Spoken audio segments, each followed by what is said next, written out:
You're listening to Romancing in Paris on Paris Underground Radio. Hello, and welcome to the Romancing in Paris podcast. I'm your host, Heise. In this podcast, we'll be traveling around the city as I pick out my top romantic spots per arrondissement. You don't have to visit these places only as a couple. Exploring them can be the expression of your own love of Paris. Are you ready to get romancing in Paris?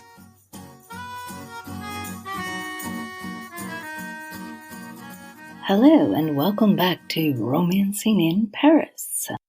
We're starting a new season of the podcast, and we're also starting a new round of the arrondissements of Paris, which brings us back to the first district. Running along the river in central Paris, much of the long and thin first district is occupied by the Louvre, the adjacent Tuileries Gardens, and then the Les Halles area.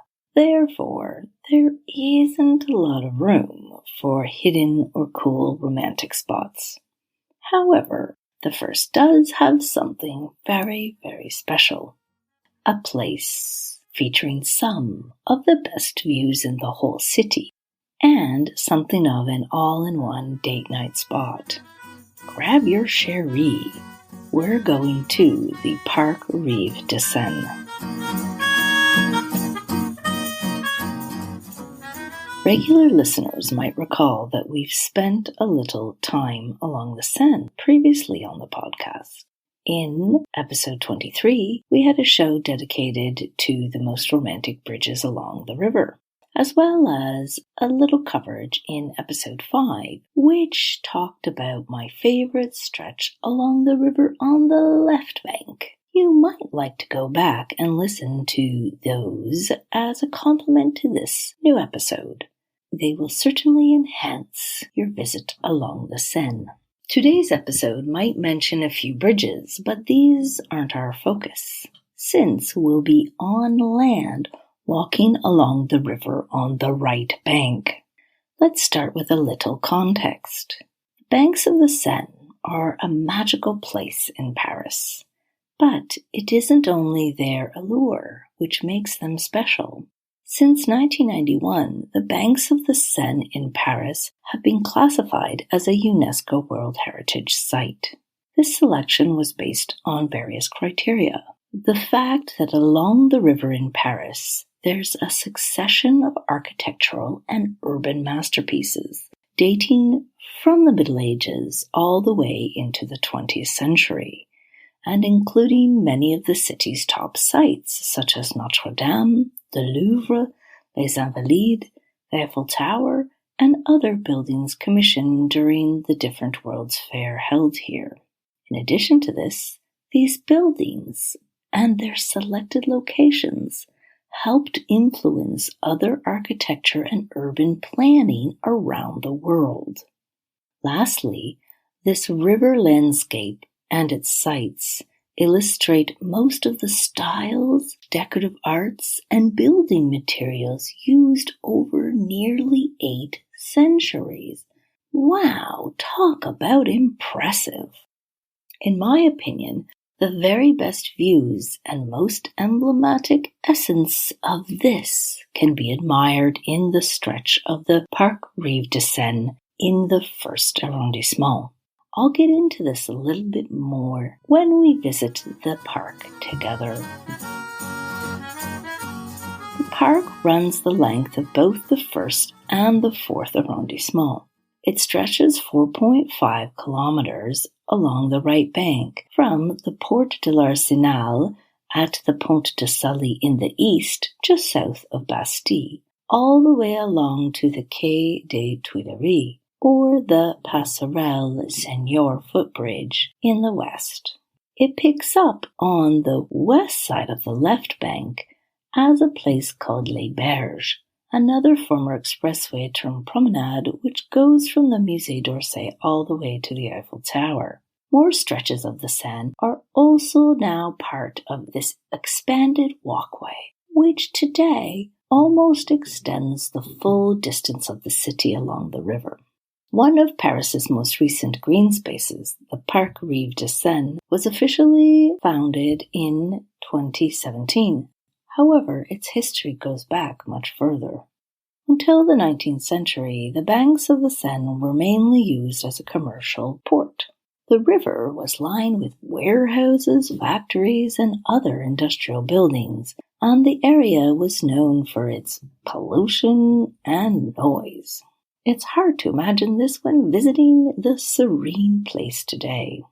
However, by the mid-20th century, the importance of the Seine as a commercial waterway had declined, and the banks were gradually abandoned for these industrial purposes. The parkification project was originally led by Mayor Bertrand Delanoë, who was committed to making Paris a greener and more livable city. The project was also driven by a desire to improve the city's air quality and reduce traffic congestion. The UNESCO classification probably also helped push this initiative into happening. Originally, the city closed down the expressway only on Sundays, when people could go down for a stroll. I remember it like this when I first moved to Paris. This led to a trial closure for the whole length of the spring through autumn in 2016, and then to the roadway's permanent closure to traffic. This, of course, was something which drivers weren't too happy about, as it increased the traffic above on the higher ground level, but a decision which thrilled strollers, joggers, and cyclists. Not merely a place to walk or bike, the green space provides Parisians and visitors alike with a place to relax, exercise, and enjoy the stupendous views of the river and the city. This without the noise of the traffic found on the street level. The park was designed by architects and urban planners who worked together to create a space that was both beautiful and functional. The park features a mix of trees, grassy areas, and paved paths, and is designed to be accessible to people of all ages and abilities. It includes playgrounds, sports facilities, yes, there are even outdoor gyms, and a whole range of seating areas. The park has also won several awards for its design and sustainability, including the Grand Prix du Paysage in 2017 and the Green Solutions Award in 2018. The park is now a much beloved public space in Paris and has helped to transform the city's relationship with the Seine. Although you can visit it at any time of day, I think the best time is mid to late afternoon or dusk. I'll tell you more about why a little later. After dark is also nice. However, I would stick to the parts from the Arsenal in the 4th to the Pont des Arts in the 1st, as the western section of the park isn't as well lit at night, and the cobbles are a little wobbly, so that does make it a little harder to walk on when it's dark. You can walk the full stretch of the park, which would take around an hour, or simply start at the Pont au Change in Place du Châtelet and walk west, the area I mentioned as the first arrondissement section of the park. This only takes 15 minutes or a half an hour, depending on how far you walk. This is where we'll start doing our little audio tour together. Before you come to the park, you might want to pick up some picnic supplies, snacks, or even a bottle of bubbly. But if you don't get a chance to pick up any supplies, fear not. There are also a few venues along the river to assist you, which I will tell you about in due course.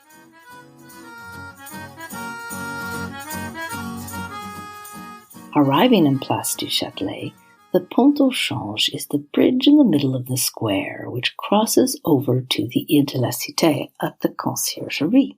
Before you go down to the river's edge, from the corner of this bridge you can take in a wonderful view, including the medieval towers of the Conciergerie, the Pont Neuf Bridge, which we'll be getting around to shortly, and the dome of the Institut de France, with a special sight on the horizon, the Eiffel Tower.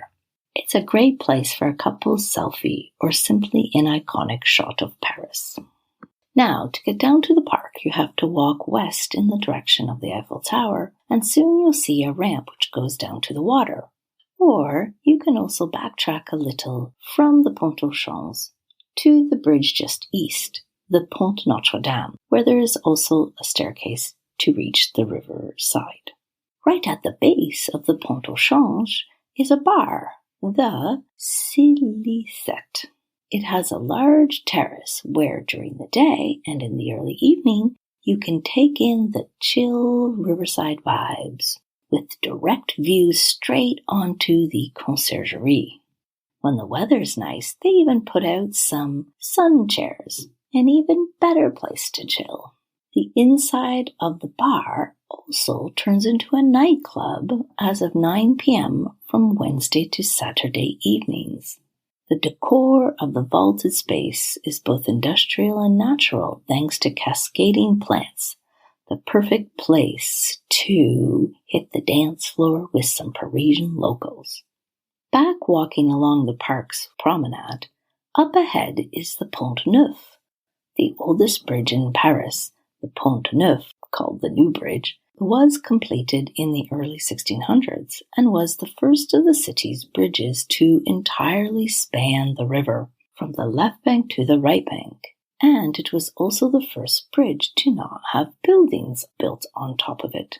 As you're passing beneath it, be sure to look up and admire the mascarons, the 381 sculpted faces which are attached to the bridge. Often grotesque or humorous, they depict mythological figures associated with the forest. When it was built, Paris didn't have many public spaces, so this particular bridge was a popular place for strolling or meeting up with your friends. There were even musicians, street performers, food vendors, and the like. Café terraces and increased public squares and parks, like the Rives de Seine, has since taken over the gathering place qualities of the bridge. Just after the bridge, you can start to see the western tip of Ile de la Cité, which is a park called the Square Vert Galant, a nickname for Henry IV, the king at the time the bridge was completed. As such, he's also honored by an equestrian statue which you can make out from the riverside, a replica of the original which was melted down during the Revolution, and this new one was put up in the middle of the bridge after the monarchy was restored. I just might feature this tiny green space in another episode of the podcast as it has a romantic history, so I won't go into any further detail here. Back to the Rives de Seine. Just after the Pont Neuf is a second bar restaurant called Maison. It has a great terrace with more exceptional views. On it, you can sit back and sip a selection of craft beers and natural wines. And if you're hungry, you can graze on their menu of small plates and daily specials using seasonal ingredients. And there in front of you are the gorgeous views of Pont Neuf and the Pont des Arts, depending on which direction you face. It also has an interior section for dining indoors in the evening. If you're enjoying this episode of Romancing in Paris, you may also be interested in our sister podcast, Storytime in Paris, which interviews a writer with links to Paris, who then reads an excerpt of their writing. Romancing in Paris will be right back after a word from our sponsors.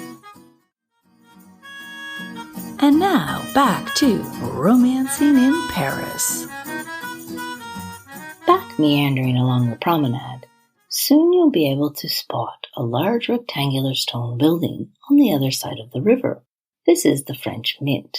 It no longer prints currency. However, it has a museum dedicated to the franc and the history of currencies in France, and it occasionally hosts interesting contemporary exhibits. To the right of this, you'll notice the gold-trimmed chapel of the Institut de France.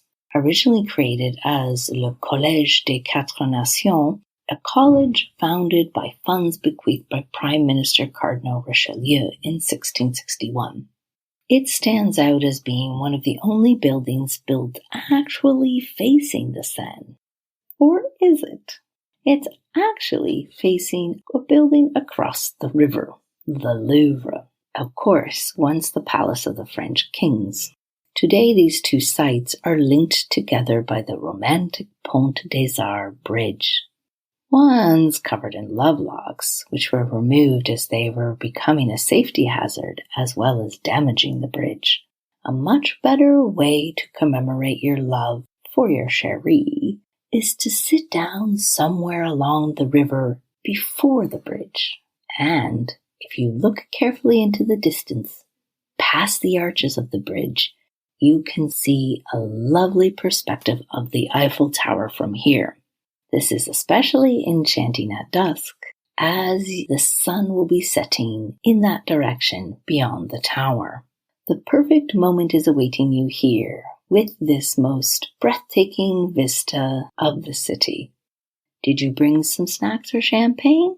You can crack that bottle as the Eiffel Tower begins twinkling on the hour. Or if you're here earlier, there's no problem in getting started before the twinkling begins. This is my favorite spot to linger along the Parc Rives de Seine, but you can also keep walking as the promenade doesn't finish here. The former roadway will soon end. I'll get back to this part shortly, but you can keep strolling virtually all the way to Place de la Concorde. In this stretch, you have great views across the river towards the Musée d'Orsay. At this level, the two banks of the river are connected by the Passerelle Seigneur, a footbridge made of metal, which has access straight from the river's edge upwards. So if you would like to carry on your stroll on Les Berges on the left bank, which I mentioned earlier, you can easily get to it from here. Or at this level, there is also a passageway which leads straight into the Tuileries Gardens from the walkway. That is, when the park is open during daylight hours. Another idea is to go into the former underground tunnel I mentioned just now. It has been converted into a foremost site of street art in Paris, and it features huge murals commissioned by some of the best contemporary street artists. It's also popular with cyclists, so I'd recommend walking in the pedestrian-only section of the tunnel. At the other side of the tunnel, you're pretty much in Place de la Concorde, where you can also descend just after the square down to the riverside once again and carry on walking virtually all the way to across from the Eiffel Tower here on the right bank. So much to explore in that next section that we might have to wait for another episode of the podcast.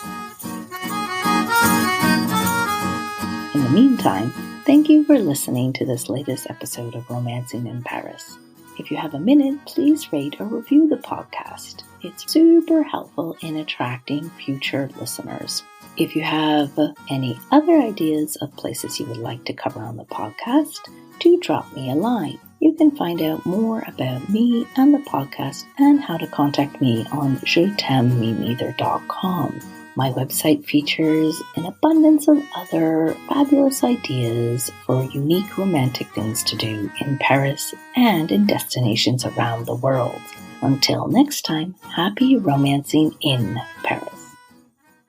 This episode of Romancing in Paris was produced by Jennifer Garrity for Paris Underground Radio. For more on this show and shows like it, please visit parisundergroundradio.com.